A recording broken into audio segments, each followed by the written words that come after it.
ayahuasca me sentimos y se pum de mariri, ayahuasca me sentimos y se pum de mariri, ananaina naina naina, ededina dina naina, ananaina naina naina, ededina dina naina, ededina dina naina, ededina dina naina. Bah, je pense que le thérapeute ancestral abordait les questions physiques, mais aussi les questions psycho-affectives, contexte, et aussi existentielles. Bon.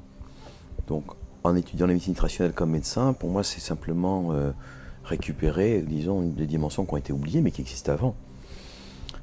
Donc, la fonction du médecin, du thérapeute, on va dire, peut être une fonction sacerdotale, au sens fort du terme, pas dans le sens de se prendre pour un prêtre, mais dans le sens d'exercer la fonction sacerdotale, qui est une fonction de reliance avec le monde spirituel et le monde du sens. Ça fait même partie vraiment de la fonction thérapeutique. Alors, évidemment, dans le monde occidental, où tout s'est fractionné en hyper-spécialités extrêmement pointues, ça devient difficile. Mais dans la mesure où il y a vraiment un besoin chez les patients, chez les personnes simplement, que soit pris en compte l'ensemble de leurs problématiques, l'ensemble de leur vie, et d'avoir affaire à une approche qui soit plus complémentaire, holistique, qui prenne en compte toutes les dimensions de l'être. Je pense qu'il y a besoin de retrouver le thérapeute au sens fort du terme.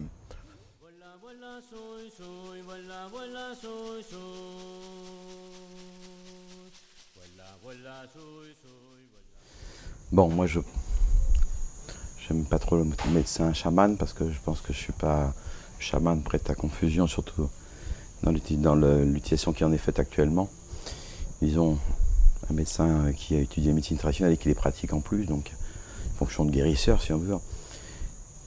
Bon, moi je suis médecin formé classiquement, en médecine officielle, allopathique, avec des spécialités aussi. Et c'est en venant au Pérou pour faire mon travail de coopération technique dans le cadre du service militaire que j'ai découvert la médecine traditionnelle, puisque j'étais en charge d'un petit hôpital et avec très peu de moyens, donc on a commencé à travailler avec des guérisseurs, avec des rebouteux, avec des sages-femmes, avec ce qu'on appelle les tradipraticiens, donc des gens de médecine traditionnelle dans les Andes. Et ça m'a mis un peu la puce à l'oreille, parce que j'ai vu que c'était des gens qui étaient sérieux, qui étaient honnêtes, et qui faisaient un travail remarquable avec des résultats cliniques qui étaient étonnants et inexplicables selon les concepts occidentaux. Donc c'est ça qui m'a intéressé, puisque j'ai travaillé avec eux, et d'essayer de voir comment est-ce qu'ils avaient appris, comment ils procédaient, etc. Et au cours des entretiens que j'ai eus avec ces personnes-là, ce qui ressortait, c'est qu'ils avaient une source de connaissances qui n'était pas une source de connaissances rationnelles. Ça venait même pas de leurs grands-parents ou des ancêtres. C'était des connaissances directes qu'ils avaient acquises dans des états modifiés de conscience. En l'occurrence, par exemple, la sage-femme, elle avait été foudroyée par un éclair lors d'une tempête, et elle a perdu connaissance. Elle s'est réveillée au bout de quelques jours, sortie du coma, on va dire, et elle savait guérir. Et effectivement, elle le faisait, elle guérissait. Et elle pouvait prédire à l'avance quel type d'accouchement il y aurait, si ce serait un garçon, soit une fille, s'il y aurait des rétentions du placenta. Enfin, elle avait une connaissance que j'ai pu vérifier. Donc, cette source de connaissance, d'où vient cette connaissance? C'est une connaissance donc, qui n'était pas transmise par voie orale, directe, mais qui venait, selon ces personnes, donc du monde invisible, du monde des esprits, on pourrait dire l'inconscient profond, si on veut, enfin, en tous les cas, d'une source qui était non visible et qui cependant était efficace. Et ça, je pense que la formation clinique en médecine nous enseigne d'abord ça, c'est-à-dire à partir des faits, et à constater que s'il y a quelqu'un qui va mal et qu'il y a une intervention d'un thérapeute, quel qu'il soit, et ensuite cette personne la guérit ou va mieux, bon, il y a une action qui est efficace, et une fois ça peut être le hasard, 10 fois, 100 fois, c'est plus le hasard, c'est qu'il y a vraiment une connaissance. Alors cette connaissance n'était pas accessible a priori à quelqu'un comme moi, un occidental, formé classiquement. Et donc cette espèce de hiatus ou d'angle aveugle qui faisait que je n'avais pas accès à ces connaissances, puisque ça n'appartenait pas à mon champ de connaissances, au cadre conceptuel dans lequel j'avais étudié, ça m'a intrigué, puisque la réalité est une, et de manière évidente, ce n'était pas simplement un phénomène culturel, c'est-à-dire que, comme on l'explique souvent, un phénomène de suggestion, les gens y croient, alors ça marche, non. Il y avait des cas où, par exemple, un enfant qui est dans le coma, il n'y a pas de phénomène de suggestion, et cette personne pouvait l'en sortir. Donc il y avait à l'évidence une connaissance qui était efficace, qui ne résultait pas simplement d'un contexte culturel, même si ça s'exprime forcément dans un contexte culturel, mais qui était transculturel. Donc ça m'a intéressé et j'ai essayé de voir si c'était possible d'y accéder. Et en fait, les guérisseurs m'ont dit que oui, c'était possible. Simplement, il fallait faire un processus qui consistait, entre autres, à rentrer dans des états modifiés de conscience, que c'est dans cette conscience modifiée que l'on pouvait accéder à ces espaces, on va dire ça comme ça, où il y avait donc un savoir qui n'était pas accessible d'une autre manière. Donc, évidemment, ça c'était faire un grand pas pour un occidental de se risquer à perdre l'objectivité dont on est supposé être imprégné et d'engager sa subjectivité. Donc finalement ça s'est manifesté par un projet de recherche que j'ai élaboré pour venir dans la partie plutôt amazonienne, en haute Amazonie péruvienne, pour différentes raisons, et où j'ai pris connaissance que les guérisseurs ici utilisent surtout des plantes, pas que des plantes, mais pas mal de plantes. Il y a aussi des techniques qui sont sans plantes. Par exemple, il y en a certains qui travaillent avec l'eau de la rivière, et de mettre à l'école de ces guérisseurs. Voilà, de dire, voilà, je vais apprendre, est-ce que je peux apprendre? Si oui, ben, montrez-moi, enseignez-moi. Et en mettant de côté transitoirement ma rationalité, parce que sinon, il y a énormément de résistance qui surgissent à ce moment-là, faire le processus tel qu'ils me le disent, c'est les spécialistes, c'est les connaisseurs, et puis arrêter de temps en temps, tous les 6 mois, pour faire le point et dire ouais, où est-ce que j'en suis, est-ce que j'ai avancé, est-ce que j'ai appris quelque chose, est-ce que c'est utile, Et donc c'est comme ça que j'ai commencé en 1986 à mettre à l'école des guérisseurs de la haute Amazonie péruvienne, dans la région où je vis maintenant, qui est la petite ville de Tarapoto, donc dans les contreforts de l'Amazonie, des Andes qui descendent sur l'Amazonie, et puis après ça s'est étendu dans d'autres régions du Pérou et même dans d'autres régions d'Amazonie, dans des pays voisins, au fur et à mesure des rencontres, pour explorer donc ces profondeurs de l'inconscient, mais qui n'est pas qu'un inconscient personnel, qui est aussi donc un accès à un inconscient collectif, et puis aussi à des dimensions du réel, qui sont des dimensions extérieures à l'être humain, mais qui sont tout à fait réelles, bien que non visibles immédiatement, mais elles sont accessibles, effectivement. Donc la leçon ou le conseil des guérisseurs, c'est, eh bien tu vas prendre des plantes, mais ces plantes-là doivent se prendre dans un contexte très spécifique, avec des règles précises, des règles alimentaires, des règles sexuelles, des règles d'isolement, ne pas utiliser de parfum, utiliser du tabac. Moi j'étais pas fumeur et il a fallu que j'apprenne à fumer, paradoxalement. Et voilà, donc ça pas simplement des plantes avec un effet moléculaire, mais c'est un contexte, tout un corps de connaissances, un corpus très complexe, très élaboré, qui date depuis des millénaires et qui s'est avéré effectivement très efficace. Donc c'est supposé pour un occidental de faire sortir d'un paradigme ou d'un cadre conceptuel très structuré et de passer dans un autre espace conceptuel complètement différent. Donc évidemment au départ c'était un petit peu le grand écart parce que c'était 2 mondes ou deux manières de concevoir le monde, le réel, la vie, tout à fait différentes a priori. Bon, avec le temps en fait les choses se sont un petit peu rassemblées et unifiées, même si c'est pas encore du 100% je pense. Et de voir la cohérence de ces pratiques, de ces médecines. Ce sont des médecines, ce sont des savoirs qui dépassent le contexte simplement de la santé et qui en plus sont cohérents avec des connaissances scientifiques modernes très avancées. Donc il y a une espèce d'unification qui est possible, et c'est un peu la fonction qui est la mienne ou celle du centre Takiwasi que je dirige, d'essayer de faire la jonction, une passerelle entre ces connaissances, ces savoirs, ces univers conceptuels pour trouver où l'articulation, où se fait la jointure et où il est possible d'utiliser de manière cohérente ces deux médecines qui ne s'opposent pas, qui au contraire se complètent.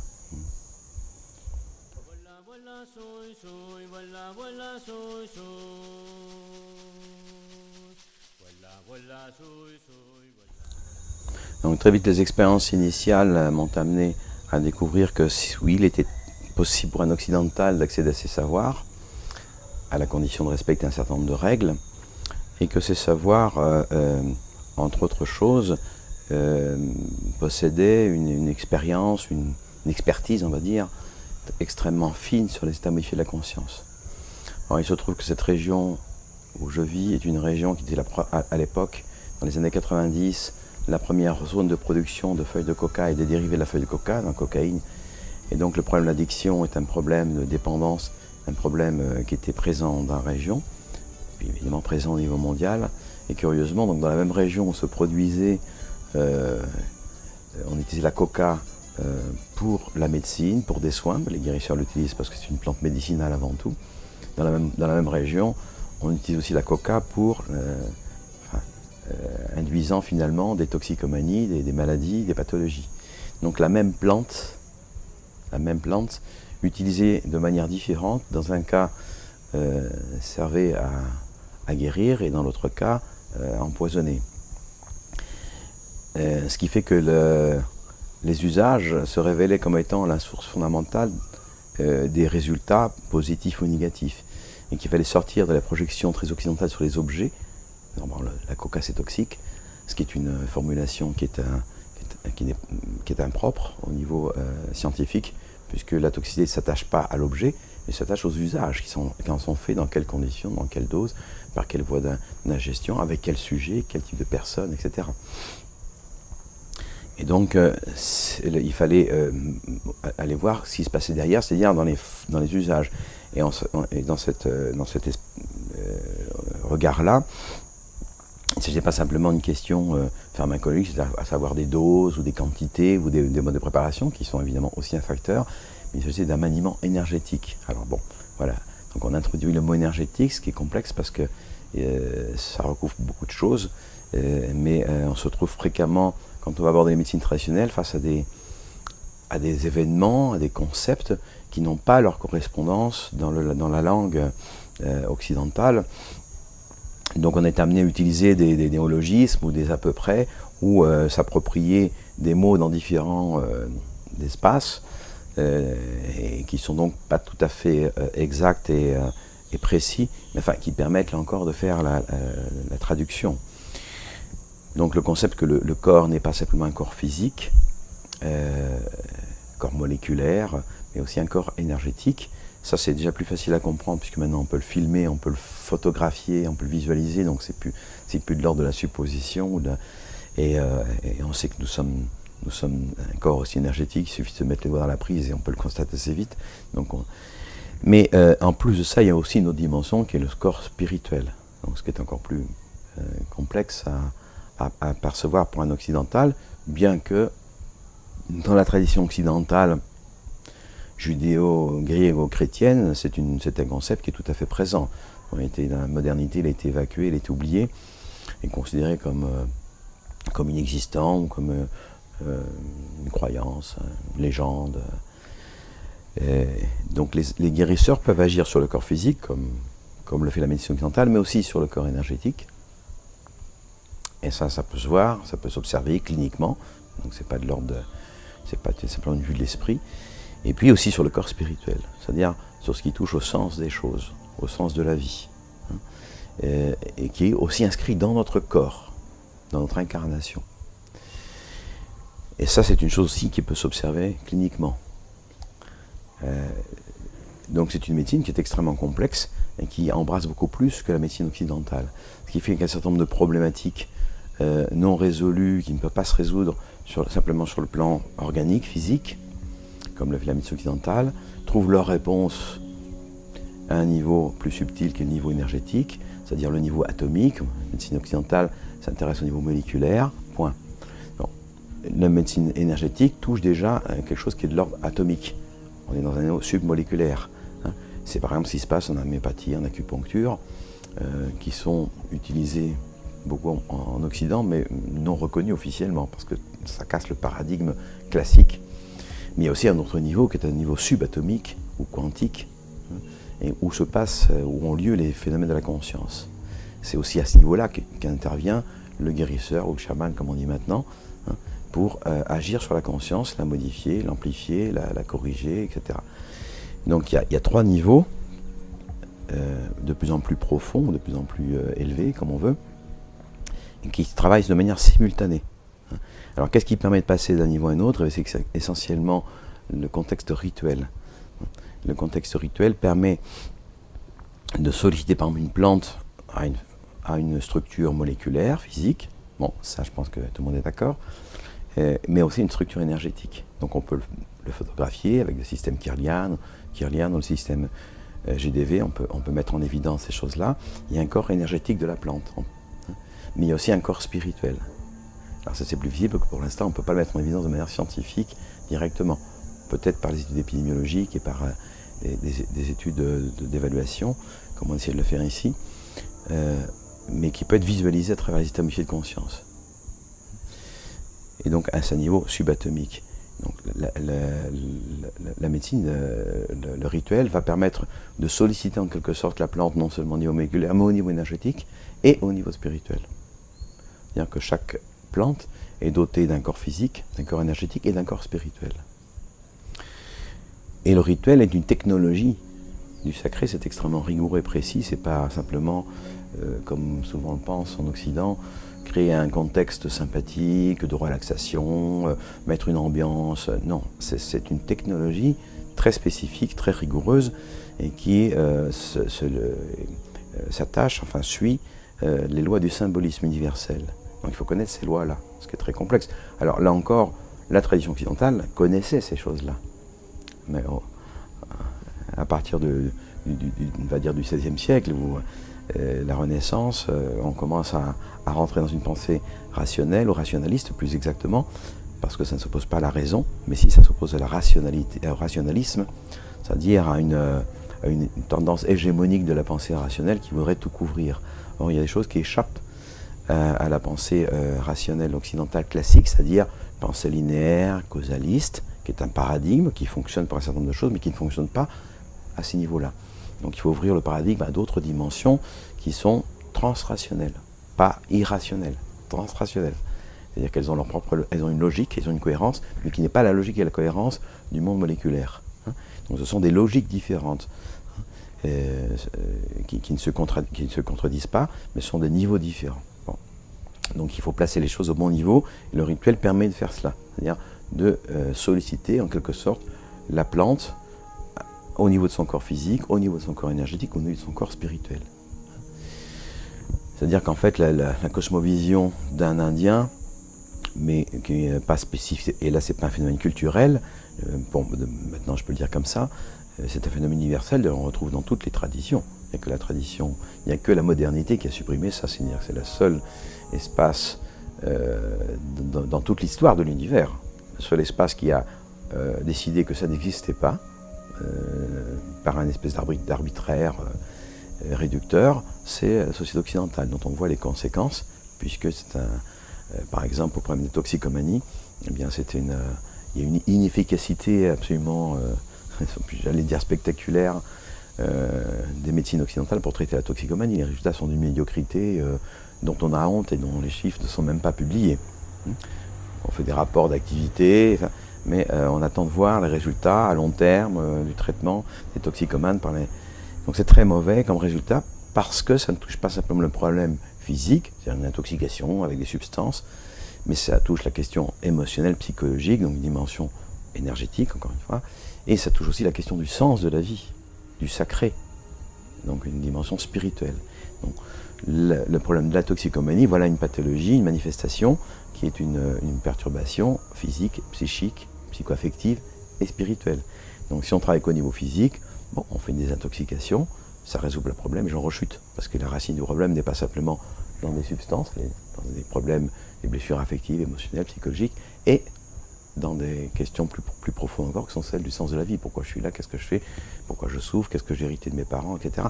Donc tout ce questionnement, et tant qu'il n'est pas touché, on ne peut pas résoudre ces problèmes-là, ou très mal en tous les cas. Donc, la toxicomanie, le problème des dépendances, était un espace, disons, tout à fait adéquat pour montrer que ces médecines-là, traditionnelles, amazoniennes, avaient des potentialités et dont les résultats étaient supérieurs, largement supérieurs à ce qui se fait dans le monde occidental.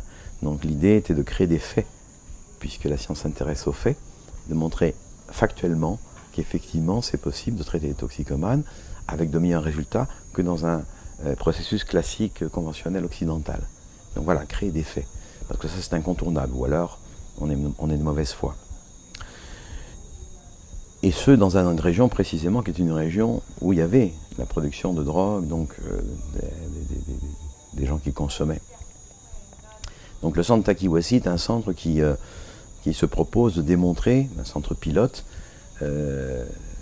qu'en élaborant un protocole thérapeutique qui associe la médecine occidentale, parce qu'on fait aussi des examens médicaux conventionnels, ça ne rejette pas la médecine occidentale, elle couvre ce spectre, disons, de la moléculaire organique, qui existe évidemment, qui est important, qui est à prendre en considération, mais en incluant par la médecine traditionnelle cette autre dimension énergétique et spirituelle, il était possible d'avoir des résultats nettement meilleurs, et en plus avec des patients ou des sujets qui ne sont pas de la région, donc ce n'est absolument pas inscrits disons, dans la culture locale, pour répondre, pour contourner ou répondre en tous les cas à cet argument qui est fréquemment sorti, et jamais démontré, mais enfin fréquemment sorti, que c'est culturel, c'est les gens y croient, donc ça marche.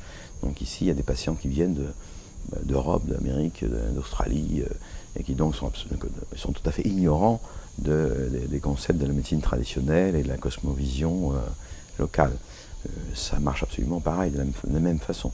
Donc c'est absolument pas lié à un contexte culturel, puisque ça touche quelque chose qui est transculturel et qui est de l'ordre de l'humain, de l'ordre des invariants de l'humanité en général.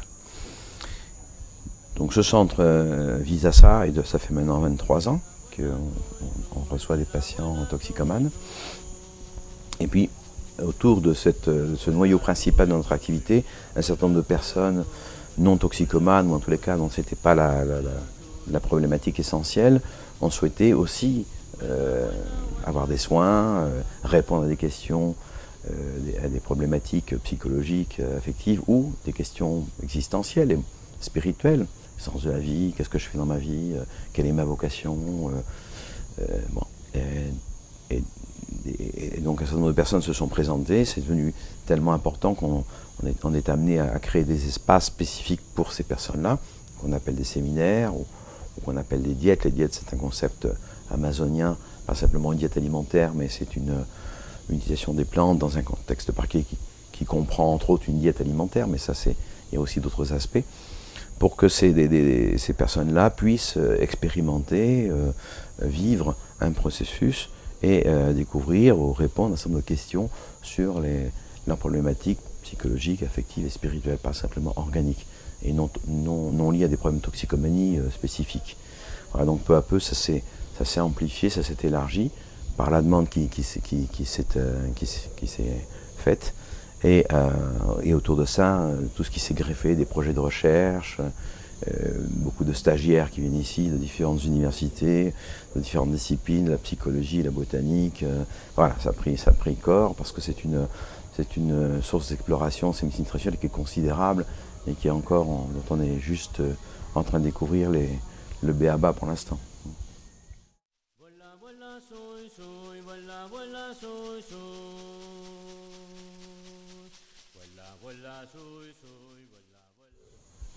Bon, les médecines traditionnelles de la haute Amazonie péruvienne utilisent beaucoup de plantes. On peut les classifier un peu, bon, c'est un petit peu artificiel, mais c'est une manière pédagogique, en 4 groupes.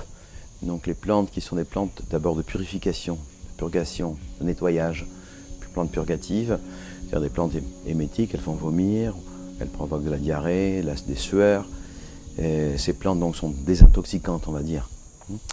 Ça, c'est un premier groupe. Deuxième groupe qui sont les plantes psychoactives, donc des plantes qui vont, ou visionnaires, des plantes qui vont modifier l'état de conscience et permettre aux personnes qui les prennent dans un contexte adéquat d'explorer leur intériorité. Donc on va dire descendre dans le subconscient et dans l'inconscient, hein, pour le dire un peu rapidement. Et puis des plantes qu'on appelle les plantes de diète ou les plantes maîtresses, qui sont des plantes qui ont des effets psychoactifs très modestes quand on les prend sans aucune préparation, mais qui dans un contexte très particulier, c'est-à-dire avec l'abstention de sel, avec un isolement dans la forêt, pas de parfum, une abstinence sexuelle, une alimentation précise, etc. Enfin, donc tout un ensemble de règles vont développer justement leur puissance psychoactive. Et il se trouve qu'il existe donc une grande quantité de ces plantes-là, et chaque plante a un effet spécifique, physique, psychique et spirituel, qui est toujours le même dans une structure précise. Ce qui permet d'avoir en quelque sorte comme un groupe de psychologues spécialisés, si on peut dire ça comme ça, qui vont permettre à chaque personne de travailler des choses précises. Par exemple, travailler leur peur. Il y a des plantes qui vont travailler la question de la peur.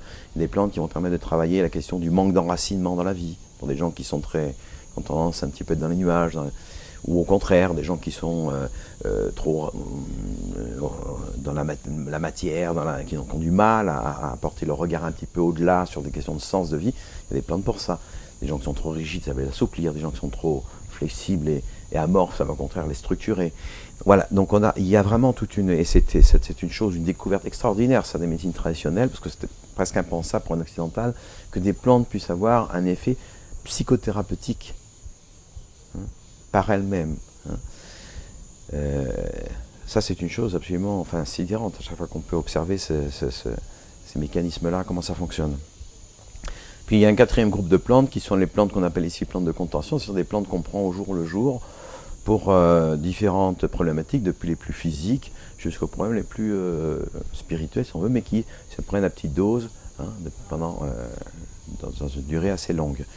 Alors le modèle des médecines traditionnelles amazoniennes passe toujours par d'abord la purgation, qui est considérée comme fondamentale dans la mesure où le corps est désintoxiqué, où le corps est propre. Tous les mécanismes, non seulement physiques, mais encore une fois énergétiques et spirituels, vont aller mieux. Donc dès qu'on va se nettoyer vraiment, de manière assez puissante, parce qu'il y a des purges ou des qui sont très, très fortes, les gens vont mieux. Même psychiquement, même spirituellement, tout s'éclaircit, les circuits neuronaux fonctionnent mieux, la connexion avec le monde spirituel se fait de manière plus facile, etc. Donc la question de la purgation, hein, de la purification, en fait, qu'on trouve d'ailleurs, par exemple, dans la tradition chrétienne, simplement. C'est-à-dire que ce n'est pas du tout des choses... Hein, la première étape dans la voie mystique, c'est la voie de la purification, d'abord. Hein. Après, il y a la voie unitive, illuminative, unitive. Bon. Mais la première, c'est la voie de la purification, du nettoyage. Donc, ce n'est pas quelque chose tout à fait étranger à notre culture, simplement, on l'a un peu oublié. Bon. Donc, il y a d'abord la purification. Ensuite, la deuxième partie qui est, une fois qu'on a un peu purifié, qu'on va explorer son intériorité, le monde intérieur de chaque personne. Hein. Donc, ça, c'est les plantes psychoactives ou visionnaires, qu'on appelle souvent plantes hallucinogènes dans la tradition médicale, qui est un mot complètement inadéquat, puisqu'il ne s'agit pas d'hallucination. L'hallucination, c'est une falsification des sens qui fait percevoir des choses qui n'existeraient pas. Donc là, c'est une hallucination. Or, dans l'utilisation des plantes visionnaires, il y a une visualisation, effectivement, de choses qui n'existent pas sur le plan physique, mais qui existent sur le plan psychique, c'est ce qu'il faut comprendre. Donc il y a un objet psychique qui sous-tend la vision. Par exemple, si on a une peur intense, comme un enfant qui fait un cauchemar, on peut le visualiser sous la forme d'un monstre. Le monstre n'existe pas physiquement, matériellement, mais il existe comme objet psychique, c'est-à-dire qu'il y a vraiment un substrat qui est la peur, et en plus qui peut se décliner de manière très précise. Hein, ça peut être la violence, ça peut être la peur de la violence, ça peut être la peur de l'abandon, et ça va se manifester dans la forme du monstre, dans les manifestations visionnaires. Donc avec de l'habitude, de l'expérience, on peut distinguer de quoi il s'agit, quel est le substrat psychique qui est derrière cela.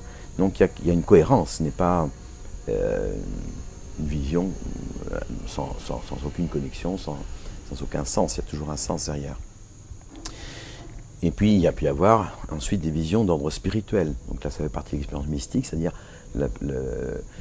rentrer en contact avec le monde spirituel qui se manifeste et qui peut se révéler dans certaines conditions, avec lesquelles on peut rentrer en contact comme par une mise à disposition de l'aide. C'est pas quelque chose qu'on peut forcer, puisque c'est de l'ordre de la révélation. On peut se mettre dans une disposition de recevoir une révélation, ce qui est très différent de pratiques occultistes ou spiritistes qui vont chercher, qui provoquent et qui sont intentionnellement dans la quête, dans l'appropriation. Là, il ne s'agit pas d'appropriation, il s'agit d'une mise à disposition de manière à pouvoir recevoir dans les meilleures conditions possibles ce qui peut nous être donné par le monde spirituel, qui est un monde réel, un monde effectif et un monde vivant, qui évidemment n'est pas très dans la modernité, mais c'est tout simplement une observation que tout le monde peut faire si on s'en donne si on en a l'honnêteté et la sincérité, on se donne le travail de le faire.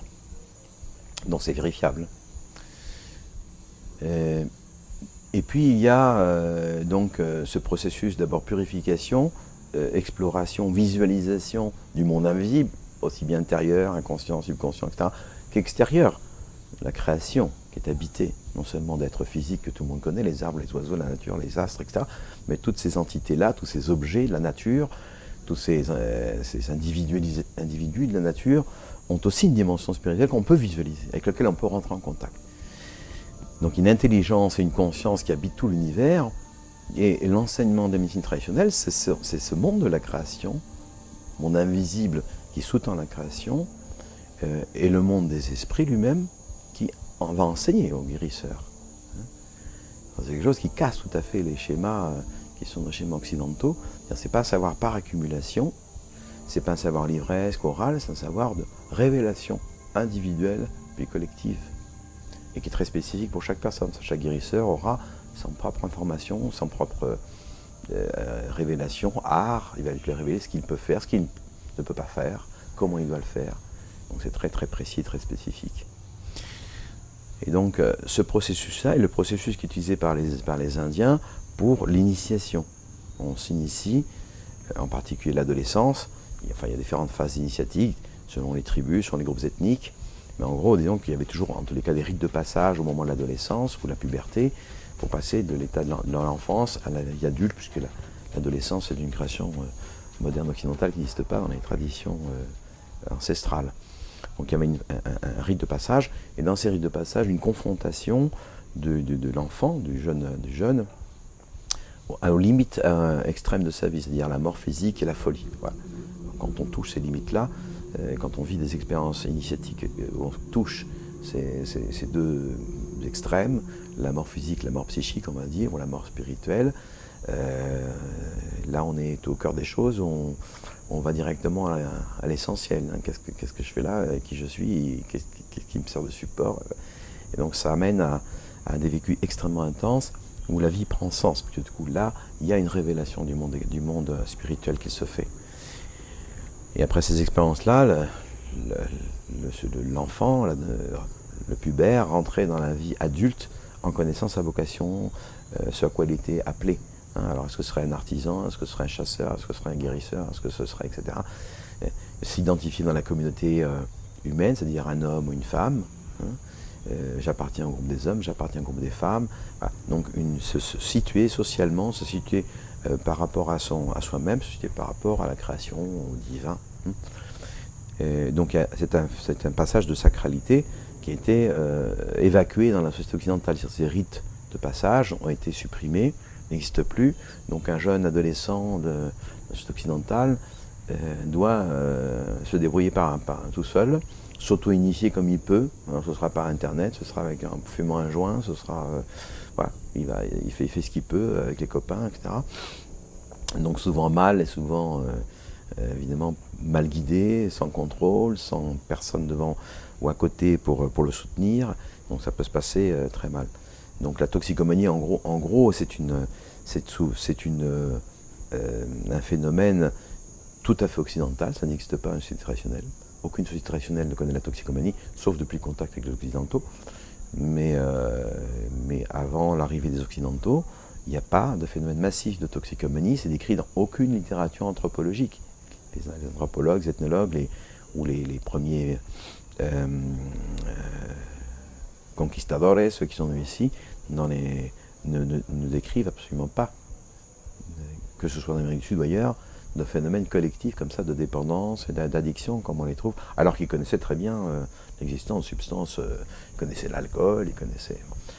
Donc il y avait une maîtrise des états modifiés de conscience qui se faisait dans certains cas, dans des situations très précises, dans des fêtes, dans des initiations, dans des rituels, mais qui n'était pas un phénomène, comme nous on le connaît dans la société occidentale, permanent de dépendance au sucre, à Internet, au sexe, à l'argent, à la vente, à l'achat, au jeu, etc. Donc le phénomène toxicomanie est un phénomène qui naît et qui est propre à la société occidentale. Hein, ça c'est très important parce que on fait comme si on ne voulait pas le voir, mais c'est une première chose qu'il faudrait regarder, c'est que c'est propre à la structure et au paradigme occidental. Donc il faut quand même poser des questions, qu'est-ce qui ne va pas dans ce paradigme? Dans ce qui ne va pas, je pense, c'est la désacralisation, c'est-à-dire qu'une négation de la dimension spirituelle, et les gens se mettent en quête, et bon, comme on dit, les paradis artificiels, traditionnellement, effectivement, il y a quelque chose de cet ordre-là, il y a dans la recherche, dans la consommation de drogue, il y a la recherche de réponse à quelque chose d'autre, on ne sait pas trop quoi, mais qui est par là, et donc on fume un peu de cannabis, puis on se dit, oh, on sent des choses qu'on n'a pas senties, on perçoit des sensations, on se dit mais il y a autre chose. Évidemment, ces quêtes-là sont erratiques, sont mal conduites, et souvent ça se termine mal, pas toujours, mais souvent. Et donc il s'agirait de reprendre en fait l'induction de la modification de la conscience dans un contexte contrôlé, guidé, préparé, accompagné. C'est ce qu'on essaye de faire ici, au centre Takiwasi, en reprenant exactement tous les pas qui sont ceux de l'initiation indienne. Purgation, état modifié de conscience, conduit, guidé, etc. Enseignement avec les plantes maîtresses, qu'on appelle maîtresses parce qu'elles enseignent. Et tout ça dans un contexte où il y a un accompagnement psychothérapeutique, médical, conventionnel, spirituel, etc. Donc tout ce processus-là reprend en fait, on n'a rien inventé, on a repris ce que faisaient les Indiens en l'adaptant au contexte moderne, au type de personnes qui viennent ici et qui sont plus ou moins occidentalisées. Donc ce qui se passe dans les séminaires qui sont beaucoup plus courts, de 2 semaines, mais c'est la même chose. On va reprendre exactement les 3 mêmes phases, c'est-à-dire purgation, état modifié de conscience et enseignement par les plantes maîtresses, hein, sauf que c'est dans un temps extrêmement court et intense pour des gens qui viennent pour des questions précises, hein, pour répondre à des questions précises. Donc en quelque sorte, nous avons essayé de reprendre tout simplement ce que faisaient les traditions amazoniennes, indiennes, en les adaptant à des sujets occidentaux-occidentalisés, et avec les conditions qui sont, les gens sont pressés, ils n'ont pas beaucoup de temps, ils ne peuvent pas se permettre de passer 3-4 ans à faire des initiations, il faut qu'ils travaillent, etc. Voilà. Mais disons que le principe est le même.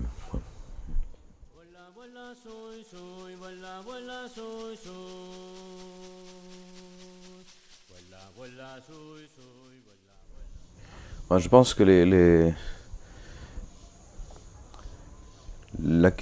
savoirs accumulés par les guérisseurs ou par les sociétés traditionnelles, de manière empirique depuis des millénaires, on a toujours intérêt à les prendre en compte. Parce que si les gens répètent depuis des centaines d'années que ça fonctionne comme ça, il faut avoir une arrogance telle que l'arrogance occidentale pour penser que ces gens-là sont des primitifs qui ne connaissent pas grand-chose, ils ne savent pas lire ni pas écrire, donc ce qu'ils disent, c'est un peu, tout ça, c'est comme on le dit, beaucoup en anthropologie, la pensée magico-religieuse, hein, qui est une façon très élégante de dire, bon, voilà, ils sont un peu dans la légende, quoi, etc. Ça, c'est un grand mépris des Occidentaux, parce que les gens qui vivent dans l'Amazonie, les Indiens, sont des gens extrêmement pragmatiques d'abord, beaucoup plus pragmatiques et beaucoup moins perdus dans le mental que les Occidentaux. Parce qu'ils affrontent des serpents, ils affrontent les dangers de l'Amazonie, il faut avoir les pieds sur terre et être vraiment présent à ce qui se passe et connaître tout ça. Ce sont des gens très pragmatiques. Donc tout ce qu'ils disent, on a intérêt à le prendre comme un savoir, ce qu'ils disent de manière collective. Si une personne dit quelque chose, on peut se poser des questions, mais quand il y en a 10, 20 et que ça fait des centaines d'années, ou alors il faut penser que ces gens sont complètement des débiles mentaux qui n'ont rien compris à la vie. Simplement quand même, ils survivent depuis des années en équilibre avec la nature et ils ont montré que dans des conditions extrêmement difficiles. Et donc, regardez ce qu'ils disent. Et ce qu'ils disent ou ce qu'ils formulent autour de ces connaissances-là, c'est dans un langage qui est un langage qui n'est pas le nôtre. Alors, c'est pas parce que c'est pas le nôtre qu'il n'est pas compréhensible. Nous, on fonctionne avec le cerveau gauche, qu'on entraîne beaucoup.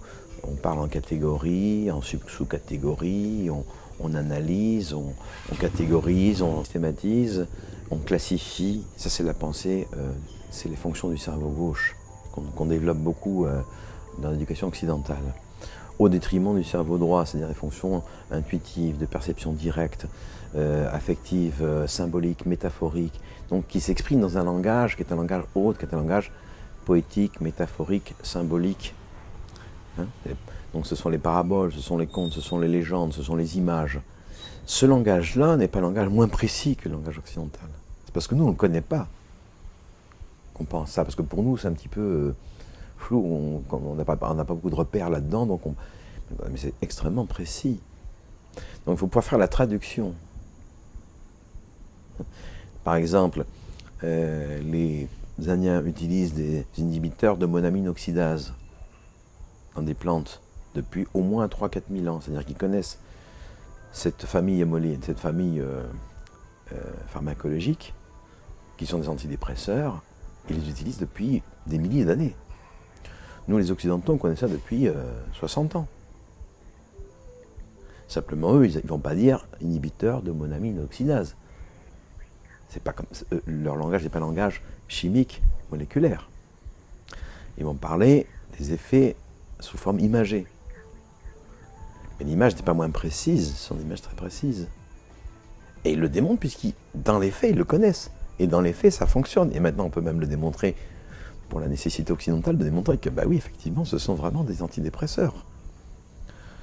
Donc, une première constatation, c'est que ces gens-là connaissent les antidépresseurs, par exemple, c'est un exemple que je donne entre autres, depuis des milliers d'années, que nous, on découvre récemment, il y a quelques dizaines d'années, avec la chimie et la pharmacologie. Donc ça s'appelle quand même un petit peu l'humilité. Et donc il faut sortir, et c'est une des problématiques difficiles de cette rencontre entre le monde occidental et le monde des Indiens, c'est que nous avons déterminé que l'objectivité, être objectif, c'est la condition sine qua non de la connaissance. Alors ça fonctionne dans le modèle occidental pour un certain nombre de choses, effectivement. Mais on sait que c'est faux. Ça va bien pour faire fonctionner une voiture. Mais dès qu'on va toucher les questions psychiques ou les questions spirituelles, ça ne fonctionne absolument pas. Parce qu'on n'est pas dans la même catégorie, même registre. La médecine, la science occidentale, maintenant, en physique quantique ou en la théorie de la relativité, puis beaucoup d'autres théories contemporaines, comme la théorie du chaos, ou comme les champs morphogénétiques de Sheldrake, montrent qu'il y a d'autres manières de comprendre la réalité qui incluent des dimensions qui ne sont pas strictement causalistes. On sait qu'on ne peut pas être un observateur neutre d'une expérience, que l'observateur est inclus dans l'expérience, de fait. Donc le simple fait d'observer quelque chose déjà modifie, enfin incorpore, disons, l'observateur. Donc ça, c'est ce que disent les guérisseurs depuis longtemps. Ils ne le disent pas dans les mêmes termes. Donc il y a quelque chose de l'ordre de l'expérience, c'est-à-dire la reproductibilité qui est exigée par la science occidentale, elle ne peut pas se faire telle qu'elle dans un domaine qui n'est pas du strictement reproductible. Puisque les phénomènes psychiques et spirituels sont toujours nouveaux. La vie ne se répète jamais stricto sensu, ne se répète jamais de la même façon. Tout est toujours nouveau. Alors bon, à grandes lignes, oui, mais ça c'est les grandes lignes. Mais dès qu'on veut rentrer dans la subtilité, dans la complexité, une pensée complexe, comme dit Edgar Morin, ou dans les subtilités de la conscience, ou du spirituel, évidemment, ces instruments grossiers ne fonctionnent plus. Ça ne veut pas dire qu'ils sont mauvais, ça veut dire qu'ils s'appliquent à un certain espace, dans certaines conditions, et là ça va très bien. Mais dès qu'on les transpose ailleurs, ça ne va plus. Puisqu'ils ne prennent pas en compte un certain nombre de variantes qui sont présentes. Comme en science, dans tout protocole scientifique ne trouvera que ce qui est posé au départ, c'est-à-dire que ce qu'on cherche. Donc si on n'inclut pas, dès le départ, dans les protocoles scientifiques, des données qui ne sont pas les données classiques, par exemple, voilà, les effets de la Lune, est-ce qu'on prend en compte les effets de la Lune pour voir l'efficacité des médicaments? Non. Ben, les Indiens, oui. Alors, on a aussi des croyances. Ben, expérimentons en prenant en compte les effets de la Lune. On va peut-être voir qu'il ne s'agit pas de croyances, que c'est vraiment une observation scientifique. Seulement, si on l'exclut dès le départ, évidemment, à la fin, au final, on ne va pas trouver les effets de la Lune sur les préparations médicales que font les Indiens avec les plantes. Les Indiens vont préparer un produit, un mélange de plantes, disons, un remède. Ils disent il faut le faire serenar, c'est-à-dire mettre exposé à la lune pendant toute la nuit. Bon. Et le lendemain matin, il est différent. C'est un remède qui s'est potentialisé. Bon, sur le plan pharmacologique, on va trouver les mêmes molécules. Donc, pour la science occidentale, c'est la même chose. Parce qu'on ne va pas regarder ce qui se passe au niveau énergétique, au niveau des spins, des atomes, des électrons. Voilà, il faudra aller beaucoup plus loin, approfondir sur ça. Alors maintenant, ça c'est possible. Il existe des instruments technologiques qui permettent cela, mais qui ne sont pas encore incorporés dans la science occidentale et encore moins dans la médecine. Toute la médecine biologique, comme on l'appelle maintenant, c'est un terme un peu vague, à mon sens, mais qui inclut toute l'utilisation d'instruments qui utilisent le laser et des méthodes très sophistiquées, permettent de mesurer et de visualiser tout cela. Encore faudrait-il le faire, et avoir des financements pour pouvoir le faire. Donc la science occidentale, dans ses aspects les plus évolués à l'heure actuelle, non seulement n'est pas contradictoire avec les médecines traditionnelles, mais au contraire, rend compte de leur cohérence et de leur efficacité. Donc on a toujours intérêt à prendre en compte ce que disent les Indiens quand ils disent une chose de manière répétée dans une zone géographique très large depuis des temps immémoriaux, c'est parce qu'ils ont raison. Alors après, encore faut-il qu'on puisse le traduire dans notre langage à nous, occidental. Donc ce sont deux langages différents, comme le cerveau gauche et le cerveau droit ont deux langages différents. Il faut les deux pour que ça marche. Il faut que on fonctionne bien que dans cette intégration. Et nous sommes dans un état dissocié. Le monde occidental stimule le cerveau gauche et les fonctions rationnelles et ne prend pas en compte le cerveau droit. Et on peut dire que les traditions ancestrales ont développé considérablement le cerveau droit, mais ne se sont pas exercées du côté du cerveau gauche. Et ça, c'est ce que peut apporter le monde occidental aux cultures traditionnelles. Donc c'est une fécondation réciproque. Il ne s'agit pas d'idéaliser, de faire l'apologie des sociétés traditionnelles, et puis de faire d'avoir une espèce d'accusation forcenée du monde occidental. En tous les cas, moi, c'est pas comme ça que je me positionne. Je pense que là, il y a vraiment une fécondation mutuelle. C'est un peu difficile parce que le monde occidental est hégémonique, il est prédominant, il a plus de moyens technologiques, financiers, soutenus par un contexte politique, international, etc., qui fait qu'il est écrasant et a tendance à prédominer et à vouloir éliminer, ou en tous les cas, même détruire, dans le cas, les médecines occidentales, les médecines traditionnelles. Mais ça ne veut pas dire qu'il n'y a pas des connaissances et des valeurs.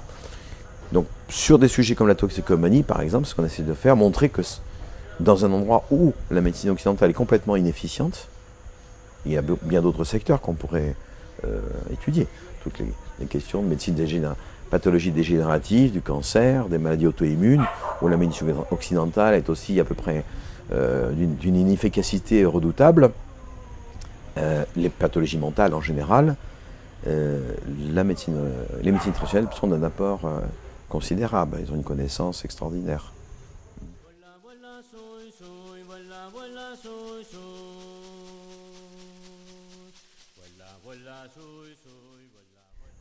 Donc ma conception des plantes, c'est la conception des Indiens. Enfin, c'est des Indiens si j'espère ne pas les trahir en tous les cas. Mais il y a un sujet physique qui est la plante.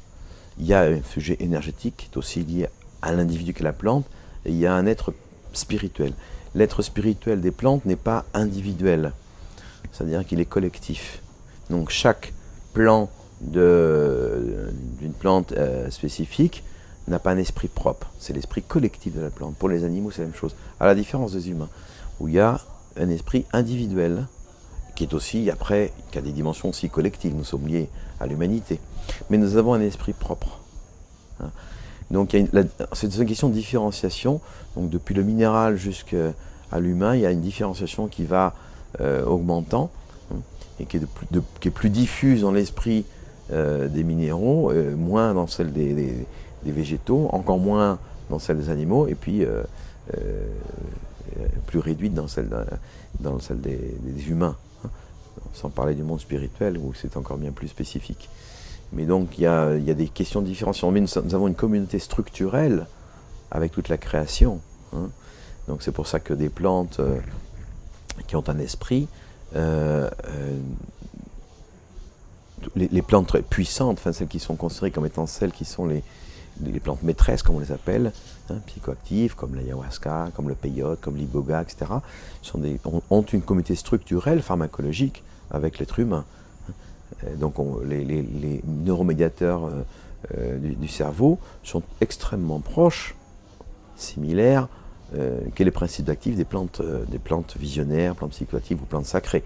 Même dans l'ayahuasca, la diméthyltryptamine est exactement la même, c'est même pas similaire, c'est identique dans la plante et chez l'être humain. Donc nous avons à l'intérieur de nous des mécanismes et des substances qui sont aussi psychoactives, qui se manifestent dans les rêves en particulier, qui se manifestent quand on a brutalement des insights, ou les gens dans une situation violente, par exemple, en grand danger, vont voir défiler leur vie en quelques fractions de secondes, ils voient défiler toute leur vie. Là, il y a des productions massives de ces hormones, surtout par la glande pinéale. Hein. Donc ce sont des mécanismes qu'on peut activer, ce que font les orientaux avec la méditation, avec les yogis, avec tous leurs exercices. Donc il y a des techniques qui peuvent permettre de développer et de stimuler ces mécanismes et ces fonctions.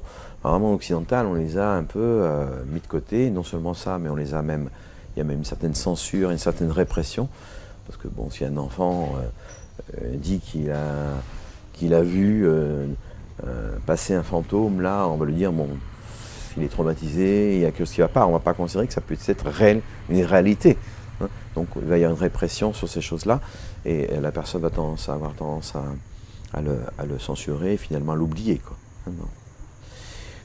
Donc ma vision des plantes, c'est que ce sont des sujets qui sont proches de l'être humain, certains dans tous les cas, avec lesquels il y a une communauté structurelle au niveau moléculaire, au niveau énergétique et aussi au niveau spirituel. Ça ne veut pas dire qu'on est identique, ça veut dire qu'il y a aussi des différenciations.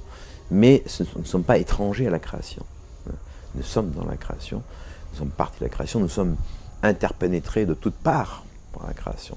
Donc le concept individuel de l'individu occidental, qui est un concept intéressant et riche, que la société occidentale surtout a promu finalement, que nous avons un destin propre, une vocation propre, une singularité, ça c'est tout à fait cohérent, mais avec la modernité nous en sommes arrivés à un extrême de l'individualisme où nous serions des espèces d'atomes comme ça, séparés de la société humaine, séparés de la création, enfin une espèce d'électrons libres.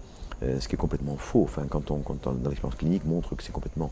Nous sommes liés verticalement à nos ancêtres parce que nous héritons nos ancêtres, nous sommes liés non seulement biologiquement, mais psychiquement et spirituellement à nos ancêtres. Donc, il est important de regarder la filiation, les questions de filiation. Qu'est-ce qu'on a reçu de nos pères, on va dire, hein, de nos mères, enfin des ancêtres, hein, au niveau physique, au niveau psychique, au niveau spirituel, les filiations religieuses, spirituelles, linguistiques, civilisation, c'est extrêmement important. Nous sommes liés horizontalement avec les gens qui sont autour de nous, qui sont nos contemporains. Donc nous ne sommes pas seuls au monde, nous sommes en lien. Et puis non seulement avec les humains, mais aussi avec la nature, donc ça crée, ça permet de concevoir un sujet qui a, oui, son lieu absolument spécifique, personnel, singulier, unique, mais en lien avec, toujours. Donc, Donc la question de la société est fondamentale, les sociétés à laquelle on appartient, notre micro-société, notre famille, et puis nos sociétés culturelles, linguistiques, et puis après l'humanité, etc. Nous sommes liés de toutes parts. Donc ça donne une profondeur de champ par rapport à cette espèce de réductionnisme occidental à des individus qui finalement terminent seuls, puisque on se vit comme étant complètement désinsérés de nos liens, nos déterminismes, comme on dit de manière méprisante, comme il faut se libérer de ces déterminismes. Ouais, c'est pas un déterminisme, les liens, c'est ce qui permet de sortir de la folie, justement. Dans la folie, c'est l'absence de lien, précisément. Il n'y a plus de lien, l'être humain est absolument seul, desvinculado, comme en espagnol, détaché, délié. Donc il y a des liens fondamentaux, ces liens évidemment doivent être des liens sains, sinon ce sont des liens qui attachent et qui empêchent. Mais nous avons besoin du lien, et le véritable lien qui laisse libre, c'est le lien de l'amour. S'il est authentique. Parce que l'amour attache, et en même temps le rend libre, s'il est juste.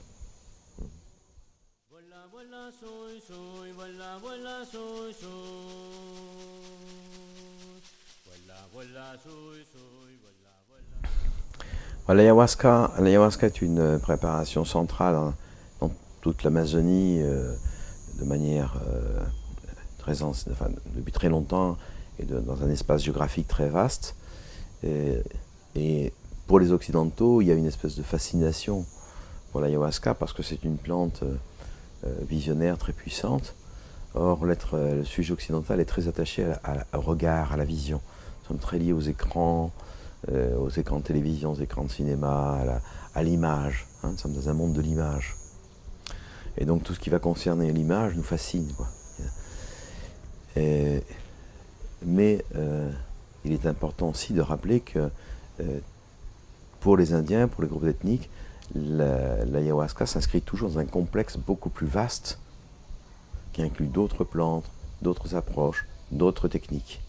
Donc l'extraction de l'ayahuasca, comme ça se passe actuellement, pour l'utiliser de manière isolée, sans tout le contexte des autres plantes et des autres approches, disons, de purification. Ça peut être aussi des saunas, il y a toutes sortes de choses, des massages.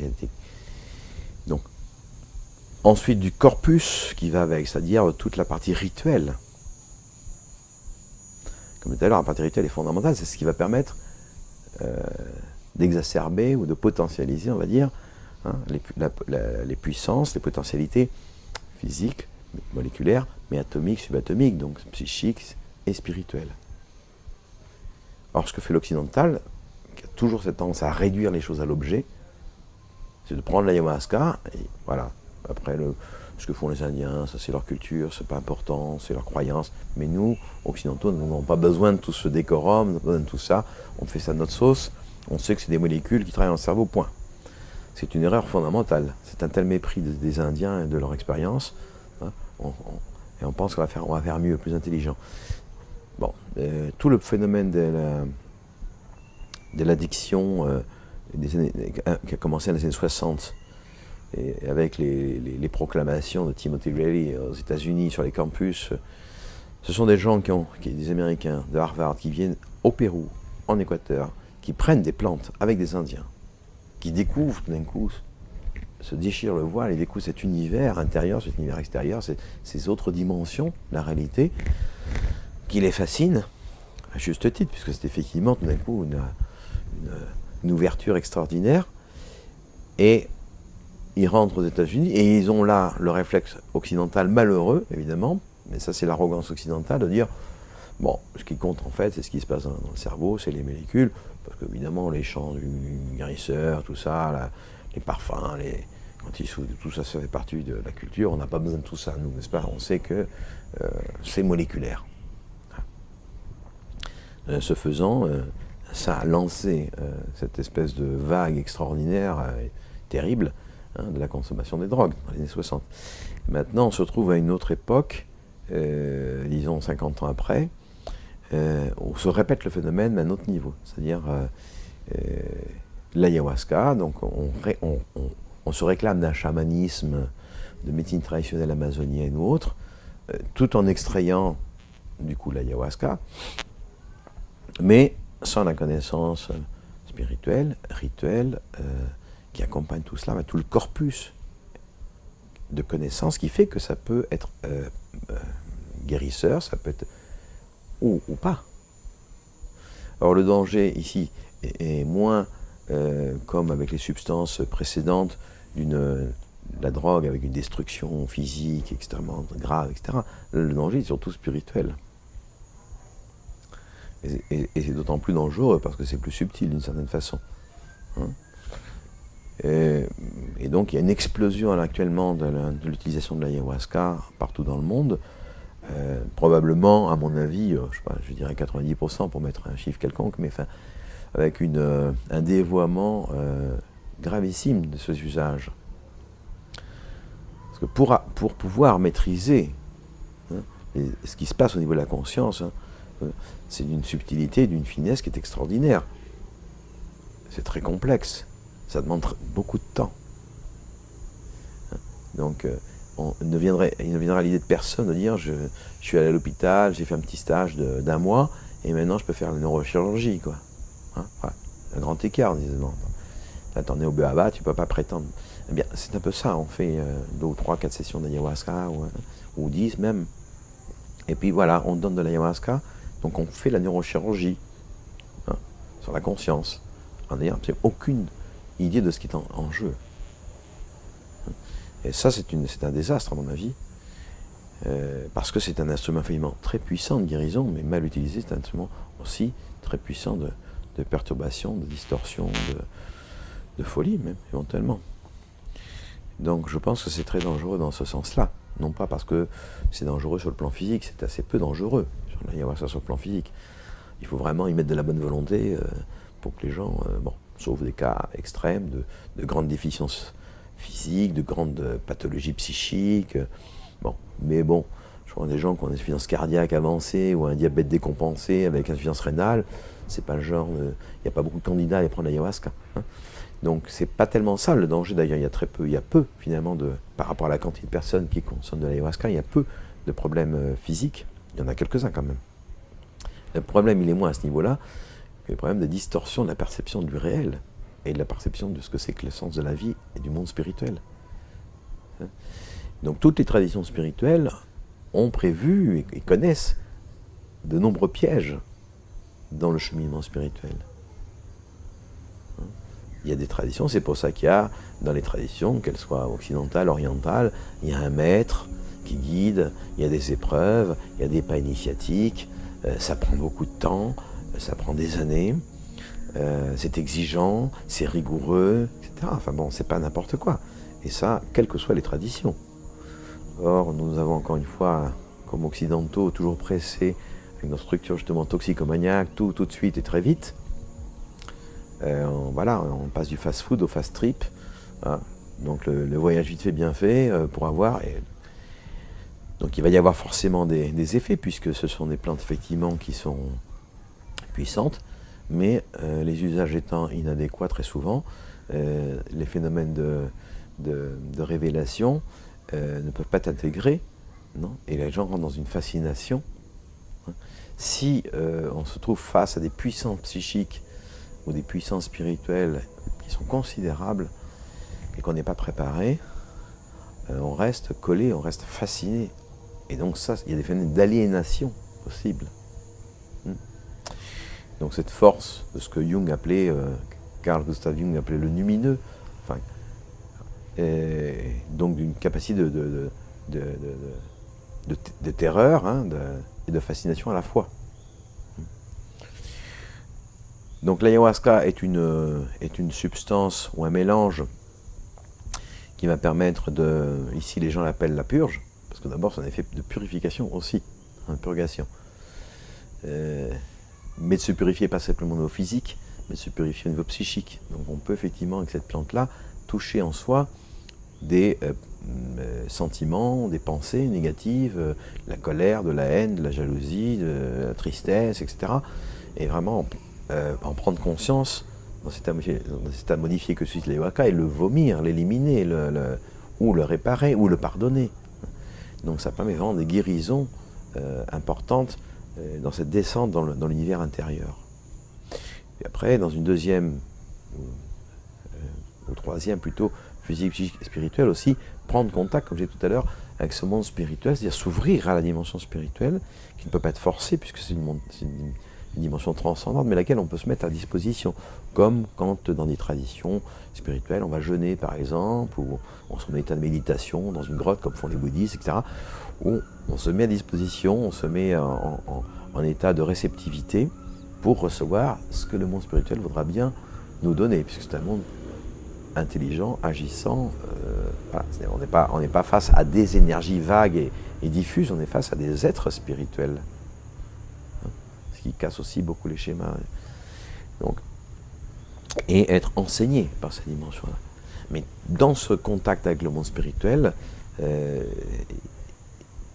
comme le disent toutes les cosmogonies de tout temps, même notre tradition occidentale, qui est maintenant oubliée, le monde spirituel est habité par des êtres. C'est un monde habité. Bon. Et dans cette habitation, dans cet univers non visible immédiatement, ces entités, ces êtres, ces personnes, comme on veut bien les appeler, ne sont pas toutes favorables et positives et bénéfiques. Donc, dans toutes les traditions, c'est pas moi qui l'invente, il suffit de lire tous les livres des civilisations, il y a des anges et des démons, ou des bons esprits, des mauvais esprits, sous des qualificatifs différents. Il y a une reconnaissance d'entités spirituelles qui peuvent être positives, favorables, protectrices, etc., et d'autres qui sont négatives, destructrices et maléfiques. Comme nous avons dans le monde occidental décrété que tout cela était des connaissances primitives ou moyenâgeuses, que ça n'existait pas, voilà. Donc on a créé dans une espèce de connotation New Age où tout le monde est beau, tout le monde est gentil, il suffit d'avoir des bonnes intentions, tout va bien se passer. On se met dans un danger, parce que le plus grand danger, évidemment, c'est d'ignorer ce à quoi on va s'affronter. Donc il y a des questions de discernement, parce que les entités négatives ou maléfiques ou démoniaques, sataniques, comme on veut bien les appeler, du monde spirituel, peuvent mettre en danger l'esprit de l'être humain. Évidemment, ça ne va pas se présenter, ils ne vont pas se présenter de manière sous cet aspect-là. Le premier aspect qui vont se présenter sous la forme de la séduction, et donc on ne les reconnaît pas. Donc il y a un phénomène de séduction dans le monde spirituel, des entités maléfiques, et l'ayahuasca, entre autres, va être un canal éventuellement pour être en contact. Si c'est mal fait, s'il n'y a pas de préparation, s'il n'y a pas le rituel adéquat, etc. Donc si c'est mal fait, on ouvre la porte à n'importe quoi. Et les premiers qui vont se présenter, évidemment, c'est comme ouvrir la porte de sa maison en disant tous ceux qui veulent rentrer, allez-y. Bon, voilà. Les premiers qui vont rentrer, c'est ceux qui veulent te détrousser, de voler. Hein. Voilà. Donc il est nécessaire absolument, et c'est impératif à mon sens, d'être guidé, de prendre son temps et d'accompagner l'ayahuasca avec un ensemble beaucoup plus complexe d'autres plantes, d'autres techniques, d'autres approches, d'un accompagnement psychothérapeutique. On ne peut pas faire l'impasse sur cette dimension-là, physique aussi, sur des changements de vie très précis. C'est un changement profond, spirituel, psychique, qui ne se manifeste pas dans la vie concrète et courante. C'est une illusion, tout simplement. Donc il y a vraiment resitué, et ça c'est une problématique vraiment, je pense, du monde occidental, c'est-à-dire qu'il y a une soif spirituelle très forte chez beaucoup de personnes qui se rendent compte que quand même ça va globalement pas très bien, qu'on est en train de détruire la nature, la création, qu'il y a des tas de problèmes, des maladies, des crises sociales, de la violence, des guerres, etc. Enfin bon, des perspectives assez peu enthousiasmantes, et se dire, mais où est la solution? Donc une quête, et cette quête-là, je pense, elle est positive, elle est légitime, mais c'est ce qui se passe aussi pour les jeunes toxicomanes, c'est des gens qui cherchent à résoudre leurs problèmes par une automédication, ils prennent ce qu'ils ont sous la main, mais c'est mal fait. Et donc la solution est pire, le remède est pire que le problème. Donc je crois il y a vraiment une potentialité extraordinaire thérapeutique dans ces médecines-là et dans l'ayahuasca, à la condition que ce soit fait de manière correcte. Et ça demande du temps, de l'enseignement, de la patience, de l'humilité et de la persévérance. Les guérisseurs disent il faut des années, il faut 10 ans, 15 ans, 20 ans. Comme un psychanalyste va passer combien d'années avant de pouvoir faire de la psychanalyse?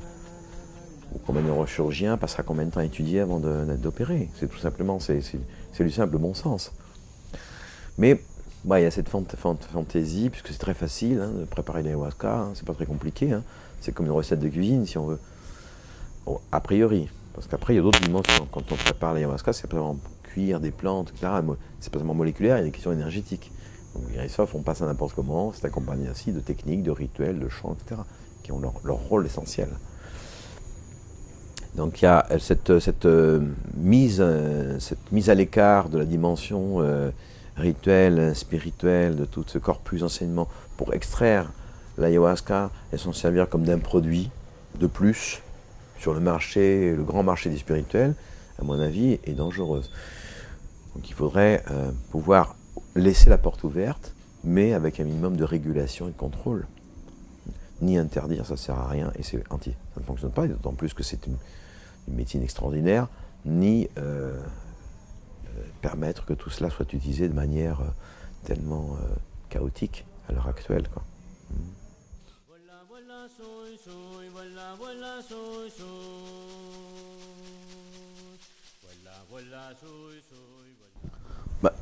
Je pense que le thérapeute ancestral abordait les questions physiques, mais aussi les questions psycho-affectives, contexte, et aussi existentielles. Bon. Donc, en étudiant la médecine traditionnelle comme médecin, pour moi, c'est simplement récupérer, disons, des dimensions qui ont été oubliées, mais qui existent avant. Donc, la fonction du médecin, du thérapeute, on va dire, peut être une fonction sacerdotale, au sens fort du terme, pas dans le sens de se prendre pour un prêtre, mais dans le sens d'exercer la fonction sacerdotale, qui est une fonction de reliance avec le monde spirituel et le monde du sens. Ça fait même partie vraiment de la fonction thérapeutique. Alors, évidemment, dans le monde occidental, où tout s'est fractionné en hyper-spécialités extrêmement pointues, ça devient difficile. Mais dans la mesure où il y a vraiment un besoin chez les patients, chez les personnes simplement, que soit pris en compte l'ensemble de leurs problématiques, l'ensemble de leur vie, et d'avoir affaire à une approche qui soit plus complémentaire, holistique, qui prenne en compte toutes les dimensions de l'être. Je pense qu'il y a besoin de retrouver le thérapeute au sens fort du terme. Donc, n'ayant pas eu cette formation dans le monde occidental, dans la médecine, à l'université, tout simplement, chacun cherche à sa manière, ma façon à moi, ou les circonstances de la vie aussi, m'ont amené ici. Je pense qu'il y a d'autres voies, c'est pas la seule. L'ayahuasca n'est pas la panacée universelle, c'est un moyen privilégié, important, mais il y en a bien d'autres. Parce que la question clé n'est pas l'ayahuasca ou la technique ou la substance qui est utilisée, c'est le fait d'élargir la conscience, de s'ouvrir à d'autres dimensions de la conscience pour sortir du paradigme limitatif, réducteur, rationaliste, positiviste, occidental, qui actuellement nous enferme, nous étouffe, individuellement et collectivement. Voilà. Donc il y a besoin d'ouvrir les fenêtres, d'ouvrir les portes, il faut qu'on puisse respirer, qu'on retrouve un sens et renouveler. Il ne s'agit pas non plus de revenir à une espèce d'indigénisme passéiste, nostalgique, ou à des époques révolues. Non, il y a quelque chose qui change, mais qui a besoin de se garder la connexion avec la tradition, dans le sens fort du terme. C'est parce que nos ancêtres, tout simplement, ceux qui sont venus au monde avant nous, ont étudié, appris, accumulé. Donc là, évidemment, je suis en porte-à-faux par rapport à une pensée progressiste, néo-progressiste occidentale, postmoderniste, qui prétend que tout ça, tout le passé est à mettre à la poubelle, et c'est que la technologie qui va nous sauver avec une hyper-technologie. Je pense que là, c'est une impasse, puisque le questionnement n'est pas... On ne peut pas répondre avec des instruments technologiques à des questions psycho-affectives et spirituelles. On peut répondre avec des instruments technologiques aux problèmes physiques, de déplacement, de communication, ok, très bien. Et donc c'est très bien et ça sert à ça. Mais cette invasion, cette culte, cette idolâtrie de la technologie est encore une fois mortifère, quoi. Ça va contre la vie parce que ça supprime des éléments fondamentaux de la vie. Donc il y a un besoin vraiment de spirituel, dans le sens de trouver le sens, de découvrir le sens de la vie, de notre existence individuelle, de notre existence collective. Et les traditions sont là pour nous nourrir de toute l'expérience de ceux qui sont passés avant nous. Hein. C'est là encore une prétention extérieure de penser que les gens, il y a 3000 ans, étaient plus bêtes que nous, et que nous, maintenant qu'on a Internet, on est beaucoup plus intelligents, quoi. Enfin, c'est une pensée tellement infantile que c'est surprenant de voir des gens brillants. Donc ça, il y a une idéologie progressiste qui est, à mon avis, perverse et est extrêmement toxique. Donc quelque chose à trouver entre un attachement passé qui serait purement, comme je dis, nostalgique, qui rejetterait toute la modernité, enfin, tout ce que peut apporter la modernité, et puis, au contraire, à l'opposé, une espèce d'adulation, d'un futurisme purement technologique qui va résoudre tous les problèmes. Je pense qu'entre ces deux positions, il y a quelque chose, un chemin moyen à trouver, où il y a encore une fois une fécondation de ces deux choses-là. Les instruments de la technologie sont au service d'eux. Voilà, au service de quoi, hein. Donc il faut définir qu'est-ce qu'on cherche et qu'est-ce qu'on veut, comme individu, comme société, et comme humanité maintenant, hein. Donc dans ce contexte-là, je pense qu'il y a un besoin fondamental, à mon avis, qui est le besoin mystique. Alors quand je dis mystique, il faut comprendre ce que ça veut dire dans ma bouche. C'est pas du tout que nous serions tous des Sainte Thérèse de l'Enfant Jésus, ou, enfin bon, voilà, comme si la mystique, bon, des êtres mystiques extraordinaires qui existent un peu partout, il y en a, bon, mais il y a une nécessité de démocratiser la mystique dans le sens où il y a une reliance directe, un vécu direct de connexion avec le monde spirituel qui est possible, qui n'exclut pas, par ailleurs, la médiation des religions ou des filiations spirituelles. Mais une fois encore, dans les extrêmes, c'est-à-dire soit l'enfermement dans des structures institutionnelles qui, au lieu d'aider souvent à l'accès au spirituel, le renferment et suspectent immédiatement tout vécu mystique d'être quelque chose de dangereux et de mauvais et de maléfique, et à refuser. Bon, ça c'est un peu, je crois, la dégénérescence des institutions religieuses. Et de l'autre côté, la prétention New Age, malheureusement, enfin je l'appelle comme ça pour résumer, où chacun a sa propre vérité, chacun aurait le téléphone rouge direct avec le patron d'en haut, enfin voilà, on n'a plus besoin de personne, pas de médiation, moi je. Donc cette espèce non plus de connaissance de soi, mais d'une espèce d'inflation de l'ego considérable, qui est proche de la folie. Voilà. Alors entre ces deux extrêmes, on a besoin de retrouver encore une fois une fécondation réciproque. Les états modifiés de conscience, qui peuvent être induits par les plantes, mais peuvent être induits de bien des façons. Dans toutes les traditions, il y a eu des méthodes, des techniques d'hypo ou d'hyperstimulation sensorielle. Les jeûnes, l'isolement, la déprivation sensorielle, ou au contraire la saturation sensorielle par des musiques, par des rythmes, par la danse. Toutes ces techniques-là amènent à s'ouvrir à une dimension transpersonnelle. Encore une fois, si c'est bien guidé, si c'est bien conduit, il y a possibilité là de vivre une expérience mystique, c'est-à-dire vraiment d'avoir une relation avec ce monde spirituel, une relation directe, personnelle, effective, qui nous touche dans notre être profond, dans nos tripes. Alors à partir de là, on peut construire une spiritualité, parce que c'est à partir d'un vécu, et non pas d'une idéologie, d'une pensée, de concepts. Donc je crois qu'il y a besoin de recréer des espaces où les personnes puissent vraiment toucher cela, vivre cela, mais de manière, encore une fois, correcte, guidée, etc. Et Donc la mystique, c'est ça, c'est une possibilité d'avoir, évidemment pas de manière permanente et constante, mais d'avoir vraiment une relation d'être avec le monde invisible, le monde spirituel. Et que cette relation est une relation dans les deux sens, c'est pas nous simplement qui sommes... Il y a quelqu'un en face, si j'ose dire, hein, qui va parler, qui va s'exprimer, qui nous guide, qui nous conduit, qui nous aime, etc. Donc c'est une relation. Et cette relation s'inscrit non pas dans un moi avec moi et toi, mais aussi dans une communauté, dans une humanité, dans un groupe social, dans une famille. Donc recréer vraiment des espaces mystiques dans ce sens-là, dans le sens de pouvoir expérimenter que moi, petit bonhomme occidental, j'ai aussi ce contact-là, j'ai aussi ce lien, ça existe en moi. Et ça donne une vitalité extraordinaire. Ça réveille tout l'espoir, l'espérance, ça ouvre considérablement. Ah, bah, j'ai un chemin, j'ai une vie, j'ai un destin, j'ai des potentialités. Alors allons-y, il y a l'aventure de la vie qui du coup prend sens, la souffrance prend sens, les difficultés prennent sens. Et donc on peut les porter. On ne sait pas forcément les supporter, mais les porter.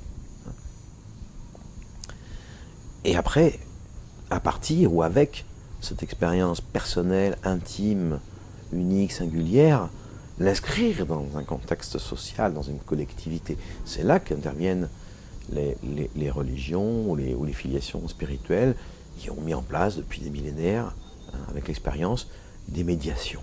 Ça passe par la médiation de l'autre. Donc l'amour ou la compassion, forcément c'est dans une relation. Ça s'exprime dans un lien avec. Donc équilibré pour que les structures, la partie structurelle, organisationnelle, médiatrice, puissent aussi laisser des espaces pour le contact personnel, intime, singulier, mystique, et vice-versa.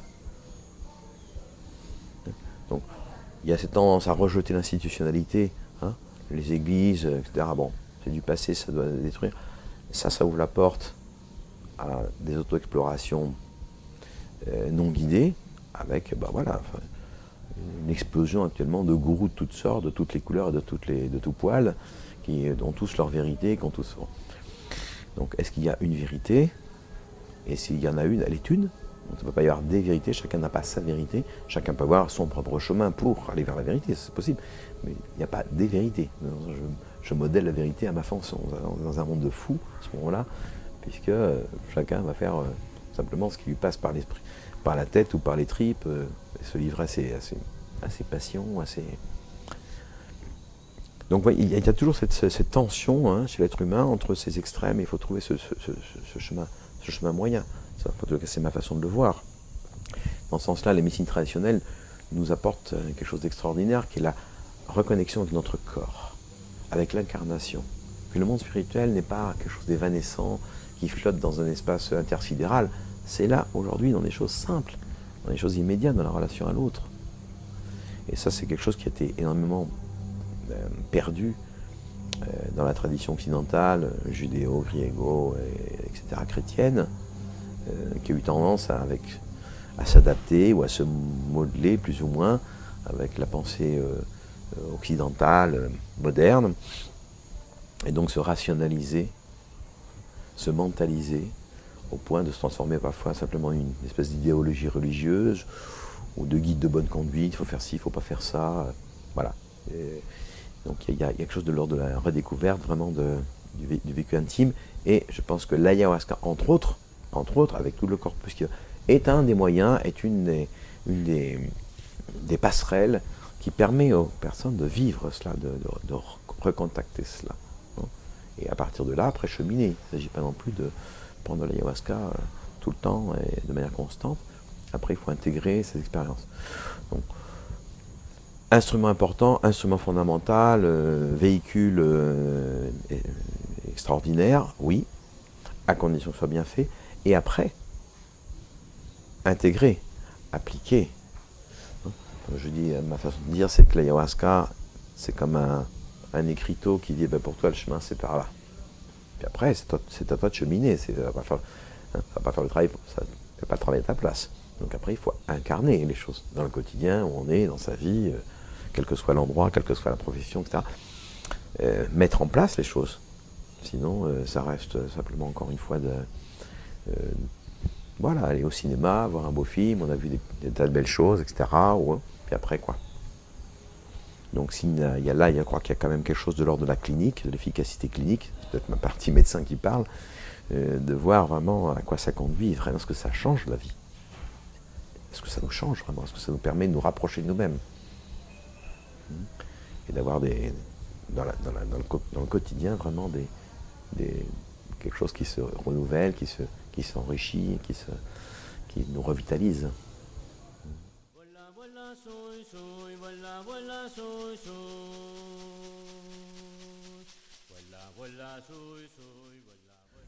Bon. Bon, la médecine traditionnelle amazonienne, en ce qui concerne la santé mentale, peuvent nous apporter la dimension de l'inscription somatique des problèmes psychiques. Inscription somatique, c'est-à-dire qu'on peut travailler sur le corps pour résoudre des problèmes psychiques. Même si la personne ne comprend pas, même si la personne ne sait pas ce qu'on est en train de faire. C'est un peu comme le garagiste qui ouvre le capot, il met la main dans le moteur, il ferme. Toi, tu es le chauffeur, tu n'as rien vu, mais ça marche. Donc la notion un peu freudienne, qui imprègne quand même qu'il faut absolument prendre conscience des choses, sinon on ne peut pas guérir, ça ce n'est pas cohérent avec l'observation clinique et la médecine traditionnelle.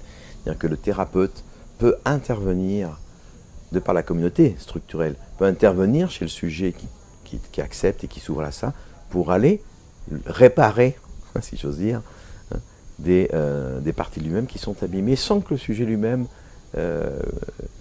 n'ait conscience effectivement de ce qui se passe. Donc on peut prendre sur soi, le thérapeute peut prendre sur lui des choses, des problématiques et des charges qui appartiennent au patient. Donc ça ouvre complètement un champ considérable. Parce qu'on sait bien qu'un certain nombre de personnes, cognitivement, n'ont pas la capacité symbolique d'aller faire des explorations d'eux-mêmes, et que ça ne va pas passer par la compréhension intellectuelle, émotionnelle. Ça, c'est la partie de l'incarnation qui me paraît très importante. Ensuite, la partie spirituelle, c'est-à-dire que toute pathologie a un sens et s'inscrit dans une histoire individuelle, mais familiale, collective. C'est-à-dire qu'il y a un sens de ces choses-là. Et donc, un certain nombre de problématiques de pathologie, on va dire, en fait, on leur racine non pas dans la biographie du sujet, mais dans ce qui était hérité dans le transgénérationnel. Et pas simplement sur une transmission, disons, psychologique, mais sur une transmission spirituelle. Donc, quand on introduit cette notion-là et qu'on peut, c'est comment faire, parce qu'il y a aussi des manières de faire, des techniques, des approches, pour aller résoudre des problèmes qui sont chez le patient, qu'il porte en lui, mais qui ne lui appartiennent pas en propre, ils lui appartiennent comme héritage. Il est venu avec, dans ses bagages, mais ce n'est pas son essence, ce n'est pas son être propre. Donc on peut comprendre à ce moment-là un certain nombre de problématiques dans l'enfance, par exemple, qui sont inexplicables au vu de la biographie de cet enfant, qui n'a pas été violé, traumatisé, il n'y a rien eu apparemment de spectaculaire, et pourtant il y a des problématiques très profondes qu'on ne s'explique pas. Et là, il y a des questions de transmission d'entités spirituelles. Alors, mais non, ça c'est quelque chose qui échappe totalement actuellement à la pensée psychiatrique, de santé mentale. Donc un certain nombre de problématiques dissociatives chez les individus sont le fait d'une habitation, d'un parasitage, d'une infestation par des entités spirituelles. Donc la personne perçoit qu'elle est double en quelque sorte, mais cette partie-là, c'est pas elle. Donc il y a un travail de discernement, et on peut effectivement extraire, en quelque sorte, exorciser, expurguer cette entité, encore faut-il le savoir le faire, et puis réparer la blessure qui permet cette prise, qui permet cet attage. Donc un travail de psychothérapie sur les blessures d'amour, etc. Et en même temps un travail spirituel d'exorcisme, d'expurgation. Alors ça c'est quelque chose de tout à fait, qui est pratiquement pas connu. ni des psychiatres, ni des prêtres ou des religieux qui font un travail d'exorcisme, etc., de libération, qui souvent n'ont pas la formation.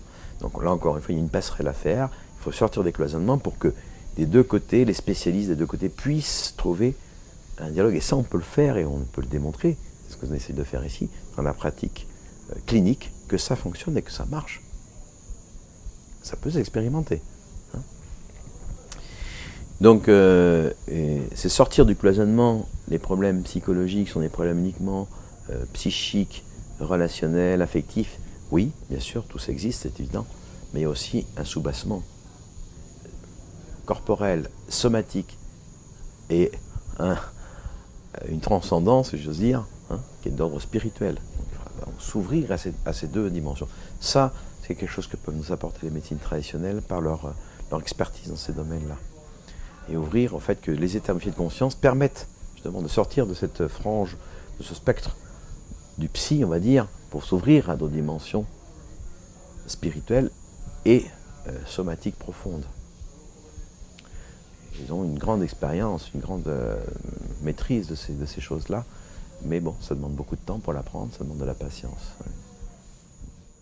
Voilà, voilà, soy, voilà, voilà, soy. Voilà, voilà, soy, voilà. Bien, à mon sens, dans la crise on peut dire de civilisation de l'époque actuelle, je pense que vraiment, enfin, il me semble que la priorité est que des individus se transforment eux-mêmes. Voilà. Je pense vraiment que un être humain qui vraiment fait un travail profond sur lui-même, s'engage dans cette connaissance de lui-même, dans le combat que ça suppose, dans l'aventure intérieure que ça suppose, peut changer beaucoup plus de choses qu'une masse de gens peut former. Je pense qu'un Gandhi, un Nelson Mandela ou une Mère Teresa ou des gens comme ça ont fait plus pour l'humanité que bien d'autres personnes, simplement, si je puis dire ça comme ça, sur la base de leur propre combat intérieur, de leur propre vécu personnel, où ils se sont sacrifiés, ils se sont complètement remis, hein, assumer pleinement un destin, une vocation, voilà. Donc je pense que nous avons besoin de guides, nous avons besoin de maîtres, nous avons besoin de personnes qui s'engagent, qui osent s'engager à fond. Hein. Et on peut voir que ces personnes-là, ce sont des personnes qui ont maintenu le lien avec leur tradition, tout en assumant des combats tout à fait contemporains et modernes et de leur époque, de leurs propres circonstances, très différents les uns des autres. Et donc je pense beaucoup plus qu'il faut rechercher la qualité que la quantité. Que la quantité n'apporte pas forcément la qualité. Mais la qualité, oui, apportera forcément la quantité. Donc pour pouvoir agir à un niveau, aider, contribuer à un changement, à cet élargissement vers un nouveau paradigme qui est nécessaire, ça doit passer par des gens qui commencent par incarner ce paradigme en eux-mêmes. Et qui servent de modèle, de guide, d'exemple. Plus qu'autre chose. Donc je crois assez peu, enfin je pense que oui, il y a des choses à faire au niveau collectif, les grandes campagnes, etc. Bon. Mais au bout du compte, si les personnes ne se transforment pas elles-mêmes, ça ne changera pas beaucoup. Donc ça passe par je pense à des êtres qui sont des êtres qui fécondent, des leaders, des exemples, des maîtres, des guides. Voilà, alors c'est une invitation à ce que chacun puisse, dans son lieu, dans son contexte, se risquer, quoi, cette aventure, quoi, de se découvrir soi-même, de toujours maintenir ses idéaux les plus profonds, ses valeurs les plus profondes, ne jamais céder là-dessus. Et après, il faut l'humilité, parce que c'est pas facile, et on se trompe souvent, la patience, que c'est long, et la confiance, sachant qu'on n'est pas seul, qu'il y a quelque chose d'autre, de transcendant qui nous guide. Donc l'humilité, la patience et la confiance, les trois armes fondamentales pour pouvoir avancer, quoi, pour pouvoir contribuer, participer de cette nouveauté nécessaire. Il y a une fracturation des paradigmes contemporains qui est à bout de souffle. Et il y a besoin de personnes qui les incarnent vraiment, concrètement, aujourd'hui.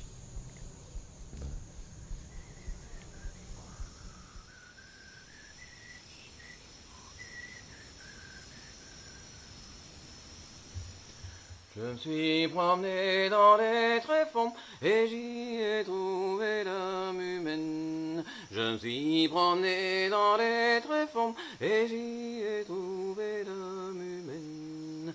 Là-haut j'ai trouvé la tristesse, j'ai trouvé aussi l'allégresse, couleur de ciel, couleur de pluie, la joie et force sont tout en lui. Je me suis promené dans les tréfonds et j'y ai trouvé l'âme humaine.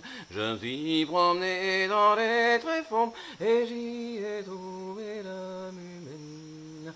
Pour la noirceur de toute peine, j'ai trouvé aussi le soleil. Là-haut j'ai trouvé la colère, j'ai trouvé aussi le pardon. Je me suis promené dans les tréfonds et j'y ai trouvé l'âme humaine. Je me suis promené dans les tréfonds et j'y ai trouvé